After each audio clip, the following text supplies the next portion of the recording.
તો જય માતાજી, જય શ્રી રામ, હર હર મહાદેવ, જય દ્વારકાધીશ. બધા ભાઈ મોટરમાં ગોઠવાઈ ગયા છે.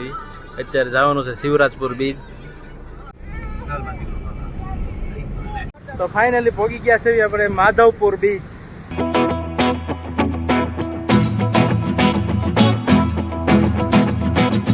તો જય માતાજી, જય શ્રી રામ, હર હર મહાદેવ, જય દ્વારકાધીશ.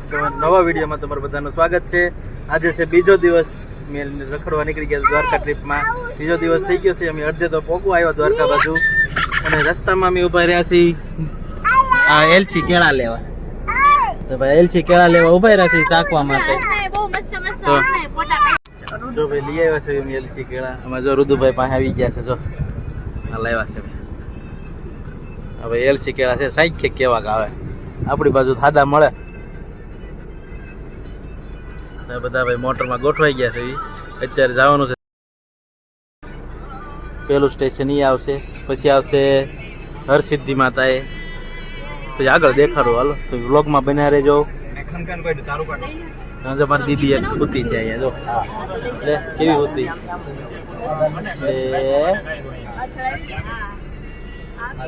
ખાઈ જા. હા ખાઈ જા. હવે ક્યાં આવી ગયા.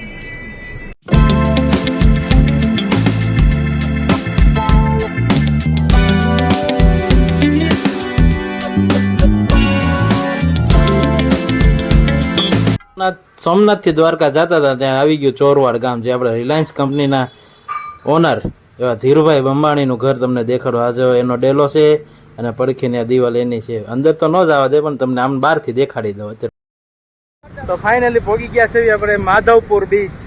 પવન ને એવું તો આવતો હોય, તમને અવાજ આવતો જ છે એટલે ખબર પડી જ ગઈ છે. મોજાનો અવાજ. આપણે માધવપુર બીચ આવી ગયા છે. જો આમે છે બધું એટીવી, પછી ઊંટ રાઇડિંગ એ બધું છે. આની કોર આપણે થોડાક આ બાજુ આવ્યા છે. આજે અમારા ભાઈઓની બધા અહીંયા છે, પહોંચી ગયા છે. પવન બહુ છે, અવાજ નહીં આવતો હોય થોડુંક હલાવી લેજો. અહીંયા સુધી પાણી આવી જાય છે. બહુ મોટા મોજા છે. માધવપુર બીચમાં પહોંચ્યા છે. જોઈ લો માધવપુર બીચ. માધવપુર બીચમાં અત્યારે હાલી છે. હવે ઓલી કોઈ રાઇડિંગ ને એવું બધું છે. ત્યાં જાવી, થોડું કેન્ટિંગ ને એવું છે.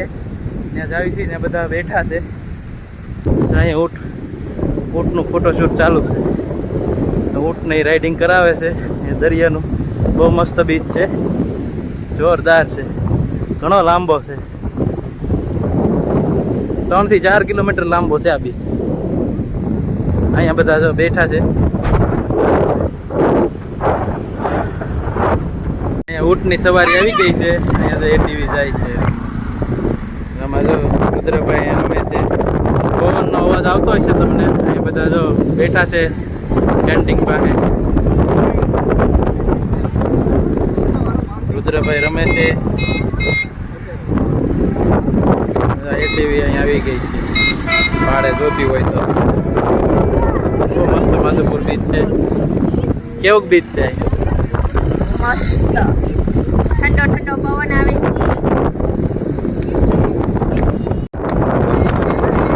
માધવપુર બીચ પર પહોંચી ગયા છે. અહીંયા ઉપર છે. જેને કોઈને ઊંચી ગમતી હોય તો આવી જાઓ. અમે અત્યારે અહીંયા ત્યાં બેઠા છીએ. બાકી આ બધા મોજ કરે છે. માધવપુર બીચ અત્યારે ફોટા બોટા પડાવીને નવરા થઈ ગયા છે. અત્યારે બહુ પવન છે, ઠેઠ આવી જાય છે. અમે ઉભા ત્યાં પાણી આવી જાય છે. ફોટા બોટા પડાવી લીધા છે બધાએ. બધાના ફોન છે ને સ્ટોરેજ ફૂલ થઈ ગયા છે. ધીમે ધીમે છે ને કલાક જેવું બેઠશું, પછી નીકળશું દ્વારકા બાજુ. પછી નીકળવાના છે દ્વારકા. થોડોક નાસ્તોની બાકી છે, બપોરનું જમવાનું બાકી છે. જમી કાઢવીને પછી નીકળવી.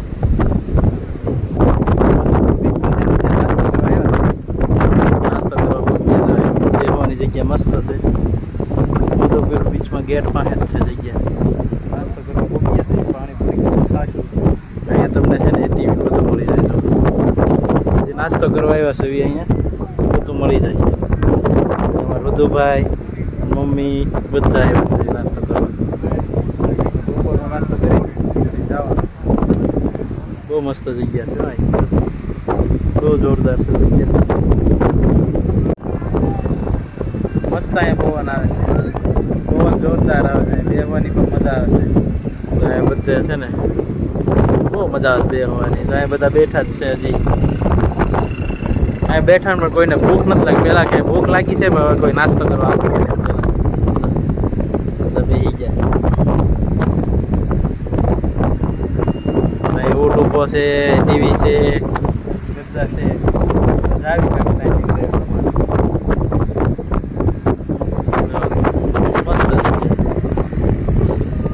મજા આવે છે બેહવાની.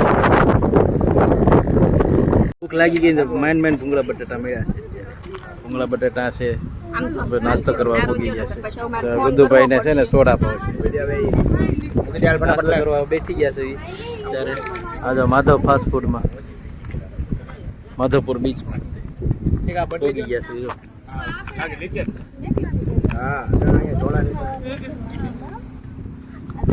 આવી ગઈ જો અમારી દીદી તે મોમો ખાવા. આ બધા આવી ગયા છે, બધાના આવી ગયા છે. નાસ્તામાં જો મેગી છે, ભૂંગળા બટેટા છે, ઓય, તો ચાલુ કરી દીધું છે બધાએ જમવાનું. અહીંયા બધા જમવાનું ચાલુ કરી દીધું છે. આપણે લઈ લઈએ. સાઈઝના ગ્લાસ આવી ગયા છે. સાસ નથી આ દૂધ છે